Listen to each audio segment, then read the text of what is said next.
All right, good is this on? If it's not, they have their. Okay, good afternoon, everybody, and welcome. I want to thank you all for coming, but I'd also like to take this opportunity to thank the U.S. Conference of Mayors for coming back to Flint. And I think I'm going to say that again for coming back, because they were just here last month in February, and them coming back, really tells us something, that they're here to show their support to us to help us recover from this man-made water disaster.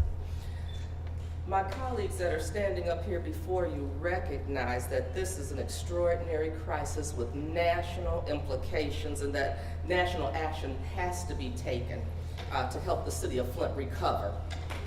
The president of the U.S. Conference of Mayors, Stephanie Rollins Blake, has deployed all resources and expertise to help us here in the city of Flint. So let me do some introductions, because standing with me today is the CEO and Executive Director of the U.S. Conference of Mayors, Tom Cochran, and former mayor of Atlanta, and let me get this right, National Water Investment Expert, Mayor Shirley Franklin, and their team. And I met with Tom and Mayor Franklin and their team of experts this morning, as well as some of my staff. And we made real progress on establishing a plan to recover our city's infrastructure, public health, and economy. So I want to have Tom Cochran come up, because he has an important message that he'd like to share now from mayors all across the country. Tom, can you come up, please? Thank you, Mayor. On behalf of the nation's mayors, we have come back to Flint to let everyone know that our organization, formed in 1932 in Detroit, Michigan, are expressing the national concern and support from mayors around the United States that we will put the full force and continue the full force of the United States Conference of Mayors with Congress, on White House, on the President, to support the funds that must be sent to Flint. I have a letter that is being sent to the President and also to members of Congress. You have it. I won't go through the letter, but just I'll give you the number of persons, the sort of a flavor of who they are. You have 157 cities signed by mayors across the United States in this building. I mean, yesterday we had 160, we got 167. We're going to go on our website, and we'll just continue to build. I think there's 18,000 cities in the country. So this is going to be on our website. 157 cities from 40 states. It's very bipartisan, Democrat, Republican, New York City, Los Angeles, the top 3 offices of this organization, Baltimore, Oklahoma City, and New Orleans. Both past presidents of the Conference of Mayors, the chair of our Environmental Committee, and chairs of our Water Council. Now, we are an organization of mayors, and when these things happen, mayors get on it. And so I want to talk to the people of Flint and report to them the progress that Mayor Weaver has made. We came to Washington, and I've been at the Conference of Mayors for 47 years, since 1969. And I've never seen a hearing like we had in Washington. We had 36 senior leaders. They stayed there all day. And I want to tell you right now, Mayor Weaver was resolute. She's strong. She's like the Rock of Gibraltar, and she's got enough Flint in her to be the mayor of Flint. So let's understand that, she was completely innocent on this whole thing, and that's the message that we have been saying. Because every time it gets confused about whether she was on the council, whether she was not on the council, not to get too personal, but we have to talk about strong mayors here, and that's what we're doing. To let you know that you have a leader that has come to Washington, and we will continue to take the message. We had a leadership meeting in Miami. This was our executive meeting. We had a panel with Mayor Franklin and Dr. Rich, Judy Sheehan, Richard Anderson. Complete support from our leadership in Miami. Now, we've come back today. Y'all had a little political event here this week, and you know, the balloons are gone and all that. So we've come back today to say after that's over, we're into this thing. We're gonna continue to support Flint. We're gonna continue to press the presidential candidates to recognize the D+ infrastructure we have and do everything we can to make sure that it doesn't happen again somewhere else. So with that, I'd like to ask the former mayor of Atlanta to, as a part of my team, to come up and give some thoughts to you. And also to thank my staff, Judy Sheehan and Rich Anderson and Paul LaRoe, who's here too, as we have developed a team today, and we will be having conference calls with the mayor on a weekly basis for updates to Flint so that we can communicate to Washington, to every state in the union, and every city hall that we can find. We need their support to first, a $220 million package that Senator Stabenow is working on along with Chairman Inhofe. Our business is lobbying for money, but our business is also sharing. And so we will continue to work to determine what the mayor needs and what her team needs and to build on it. So with that, I'd like to ask Mayor Franklin to come up for remarks. Thank you. Thank you. Thank you, Mayor. Thank you, Tom. Thank you for inviting us again and spending so much time with us. And when a mayor is elected, they find what they find when they come to office. This is a mayor, however, Mayor Weaver, who actually knew that there were problems with the water system. It was evident from the community complaints. She didn't run from it when she was running for office, and she's not running from it now. She is standing firm. She knows that there are tough decisions ahead, and she knows that she's got to make that case clearly and in a way that everyone understands it. At the last press conference when I stood with her and my colleagues, she said the pipes need to be replaced. Indeed, as we stand here today, that has started.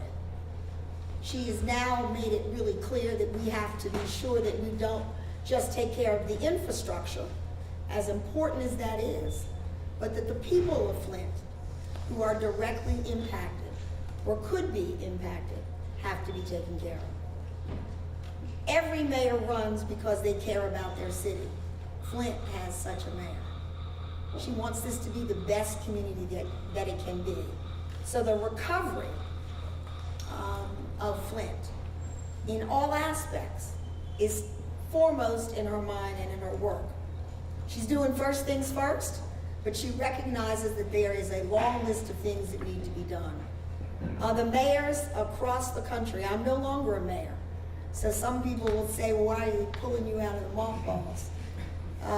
But mayors, people who have served as mayor, recognize that you need the help and support, the experience, the encouragement of people who served in that position before.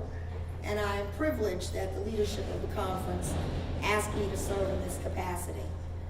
She has my commitment and the commitment of the conference that we will be here every step of the way to give support, to give advice, to give help, to be advocates, and never, ever, ever turn our back on the work that she's trying to do. So 167 mayors, 157, whichever number it is. It's a growing number because people care about Flint.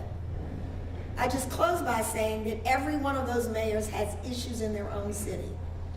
And they could very well spend all of their political capital and time and concern in their own city.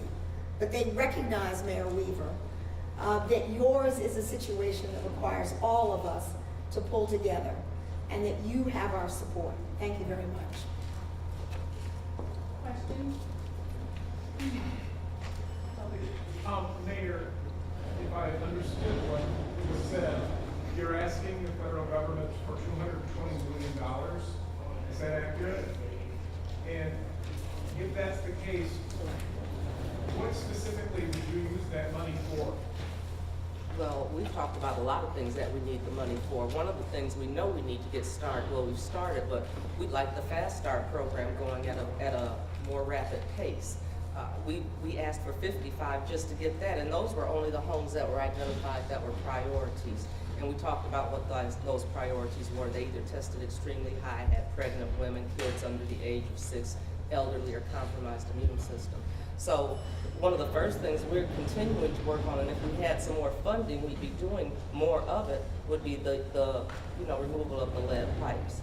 The other thing we've talked about is the health component of what's going on, and the services and supports that our kids and families need, and wanting to get those things in place. We know that we're continuing with the water and filters, but we've always talked about that being a Band-Aid, but it's a necessary one, but we don't want that to continue forever. We need to start getting the healthy foods to our families. So there's a host of things that we've talked about needing to get in place for our kids and families as far as services that they need as well. And I think the bill they were referring to, Mr. Cochran was referring to, Yeah. is the bill being supported by Stabenow Peters. Is that right? Stabenow Peters and That's Mr. currently in the Inhofe. Yeah, legislature. it's 220. Judy, tell them the breakdown on the, Okay. it's here, but could you tell them? Yeah. You can come up Okay. here. Yeah, it's got 3 components to Right. it. Yes, it's $100 million for drinking water state revolving funds, and they put in a provision in order for the state to allow for loan forgiveness and low interest loans, which we would hope the state would be willing to do that. There's a $70 million, something called WIFIA, the Water Infrastructure Financing and Innovation Act, which is a way of doing public-private partnerships to increase investment in pipe and plant replacement. And then there's another $50 million to address health needs for lead issues. I think this is just step one, but this is the most bipartisan effort so far. It's going to be attached to the energy bill, and they've been negotiating literally by the hour. It's still being negotiated as we speak. And so your senators are doing a good job right now in addressing some of the concerns from the Republicans, but it is a bipartisan amendment. Have you heard if we understand they're getting close in the Senate, but have you heard if the House has agreed to take this up yet? Not yet. Our understanding is that there's going to be a hearing on March 17th, that Governor Snyder and EPA Administrator will be there. And it's my understanding that the congressional delegation has been here last week, and there's another delegation coming on Saturday, and so they're fact-finding. We are very hopeful, and the conference of mayors will work as hard as we can in order to do a bipartisan bill on the House side as well. I know Mr. Pallone and Mr. Upton are going to do a hearing, and so we're hoping that they'll move quickly on this too. Quickly as in weeks, months? As quickly as Congress moves, but given the Don't fact, press us. no, well, and given the Right. fact that there's an election, so we are hopeful that they could actually move in the next few weeks, few months, because once July happens, they'll be running for office again, and we think they should respond back to what they're doing for the city of Flint and its citizens. Can someone please address, we've heard in various news conferences, while there's sympathy in Washington and everybody has paid attention to what's happened in Flint, there is some thought that since it was a man-made crisis, federal funds might not necessarily be involved here, or it shouldn't be appropriate. I'm curious about the tenor of those that empathize, but maybe don't think that funding should follow, since this was not a quote-unquote natural disaster. Well, listen, when you have been there as long as I have, and you see the Republican chairman Inhofe from Oklahoma saying we have to do this. This is the right thing to do. That's very encouraging to me. This is not a bunch of Democrats getting together. This is Inhofe, and he's the chair, and he's not exactly the most liberal thing that ever came along, but he's a statesperson, and he says what happened in Flint is a disgrace. So we are very encouraged by that. The House is a very scrambled situation, and we have had many meetings and phone calls with the minority leader, and are encouraged by the congressional leadership we're getting from your congressman. And we believe that the Senate action will be first, and then we will, like we have to do, and they move, and then we put the forces of this organization with the administration to get something through. So when you look at this Congress and you look at the things that they have not done and should have done, I'm feeling very comfortable when I see the chairman, who is a Republican in the Senate, to say, I'm on this, let's get it done. So we are encouraged, and I think that they've got to have the hearing, with the governor. That's going to be one heck of a hearing, as you know. There's no need to issue reports that day because it's going to be a big day. But after they have that hearing, then we'll go forth to come forward with a package on the House side. From Executive Office, really quick question. With the governor speaking in Washington, can you speak to Michigan's sovereign immunity and whether or not that will be contested from a local perspective? I don't know if it's going to be contested. We've talked about that a lot, though, and I know Michigan, there's only one other state that has that in place. I think that's why the governor has been releasing these emails, because that's a problem. That's troublesome when you have that kind of thing going on. And we've been wanting to have people held accountable. We've been asking to know what's been going on every step of the way. We have wanted to know who knew what and when they knew it. So, we're looking for that, and we want that kind of open transparency. Did you have I was something you just wanted going to say? just to add that there's tremendous public opinion in support of Flint. And this is a topic that comes up in community meetings, it comes up across the country, and the mayor's signing on is a reflection of that. This is not just a few individuals. They represent millions of Americans who feel exactly the same way. And that should be an influential in the negotiations and discussions in Congress. Congress responds when Americans are concerned. And there is unanimity in all of the places that I've been that Flint is a problem of national concern, and therefore the national government, the federal government, needs to respond. And there'll always be people on the sidelines who say otherwise. Because we are a democracy, we need a majority. And so we are moving toward moving this public sentiment and the sentiment among the leadership to a majority in the House and the Senate.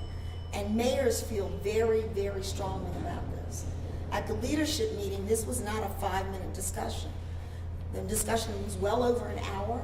There was full engagement of over 40 mayors, and they've continued to offer their support to the conference and to the mayor and to the people of Flint. Can you take that a layer deeper, though, as far as what will actually happen? Meaning they've lent their names in mass.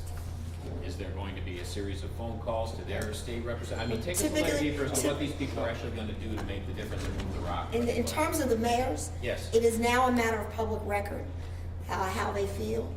They'll work through the Conference of Mayors. Many have already contacted their members of Congress. They'll continue to put pressure on that. Some of the leadership in cities are very active in national organizations. They'll continue to have that conversation. I have been on a number of calls, not numerous, but a number of calls with the leadership in the House. I spoke personally with several members of Congress from around the country. I'm a former mayor, not responsible for anybody's water and sewer anymore. But the truth of the matter is that people are coalescing around this. If your question is it going to happen fast enough? Fast enough was 3 weeks ago or 4 weeks ago. But it is building momentum that it will happen. I believe that it will happen, that you will get the kind of assistance you need. And the other thing I do want to say is, because of that, as a result of that, one of the things we've talked about is we need to keep the spotlight on the city of Flint. We cannot let this story go away, and we want to keep it in the national spotlight because until it needs to be there until it gets resolved. And this helps us keep that momentum going, and it keeps that national attention focused on the city of Flint because this should not have happened in Flint, and it should not happen in any other community. And I've been saying it over and over again. I hate that we're the example for the country, but I hope people are paying attention because what happened here can happen any place else, and we have not been paying attention to our infrastructure, and we have not been paying attention to the water quality standards, and that's something that has to be a discussion across the country. Mayor Weaver, are there any questions you'd like to hear Congress ask Mr. Early and Mr. Snyder next week? Anything in particular? Any questions? Oh, I have a list of questions probably.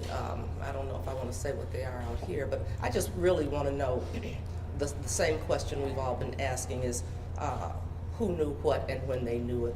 We want some accountability and we know they're not the only ones. So we want to know everybody at every level of who, when did they get information that they didn't share with the residents of the city of Flint? And that's, like I said, that comes from local, state, and federal. We need to know that. We've got to close that chapter of our book. So really, we're looking for the questions that will give us the answers to who should be held responsible, accountable across all levels. Mayor Weaver, in the meantime, if it does take months for this big money, as I'll call it, to come here, are you worried about any resources as far as, stockpiles of water getting depleted or, not being able to move forward with the pipe replacements? Well, you know what? I'm hoping that we don't get stockpiles of water depleted. People across the state and across the country have really been helpful with that, and they continue to call on a daily basis wanting to donate more. So as far as the water distribution piece, what we're looking at is really just coordinating the schedules of when they come in. So that part has been pretty good, and we need to thank people for that. Like I said, we'd like to get past that, but we need to thank people for that because we continue to need the bottled water and the filters.